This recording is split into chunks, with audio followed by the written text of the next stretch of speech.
Antraika betsaka eo amin'ny famokarana ny fiovaovan'ny toetry ny andro misy amin'izao fotoana izao. Eo ihany koa ny tsy fifehezan'ny mpamokatra mampiasa be loatra ny akora simika. Ny Ministeran'ny Fambolena sy ny Fiompiana Aronjony dia mijery ny fomba famokarana maharitra ho lova-njafy mifanaraka amin'ny fikajiana ny tontolo iainana sy mamerina ny fahatsaran'ny nofotany. Paikady hatrehana izany ny fampiasana ny teknika agroekôlôjika na ny teknika mpamokarana maharitra sy mahomby. Teknika agroekôlôjika mivohy ny vary an-tanety, mamelona indray ny tany izay heverina fa tsy mamokatra intsony amin'ny alalan'ny fifampitombiasam-boly sy fampiasana voly rakotra izay manamasaka ny nofotany ary miaro ny tontolo iainana. Manao ihany koa ny fampiasana sy ny famokarana zezika kankana ady biolojika amin'ny biby sy ny aretina mpahazony voly. Andriamatoa Lalaina, tantsaha mpitarika iray avy ao Ambohimandroso manao ny voly rakotra amin'ny fampiasana mokonahy fampivadiam-boly tamin'ny katsaka. Eo ihany koa ny fanaovana vary an-tanety. Naharesy lahatra azy ny fampiasana ny teknika agroekôlôjika izay nentin'ny GSTM tamin'ny alalan'ny tetika samanitatra 2 satria mampitombo ny vokatra ary amin'ny mahatantsaha mpitarika azy moa dia hitany ihany koa fa efa maro ireo mpamokatra namana hafa no liana tamin'ny fifampizarana traikefa teo amin'izay fahombiazan'izay.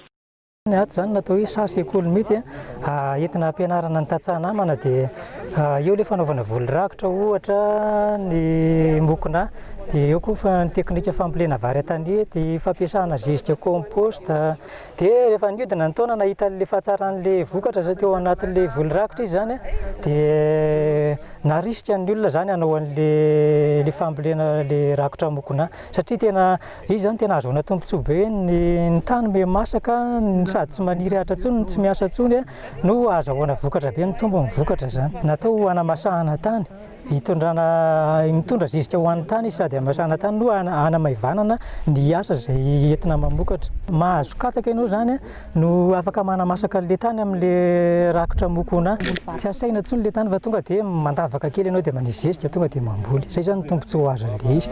An'ity taona ity zao tsika katsaka sy mokonahy zao dia mahazo katsaka zao tsika. Dia amin'ny herintaona zany vary an-tanety indray nataontsika dia any anaty vary an-tanety efa misy rakotra ihany koa, rakotra kazanisy izay. Dia tsy miasa tsony zany tany fa ireo rakotra anankiroa ireo foana no fandimby eo.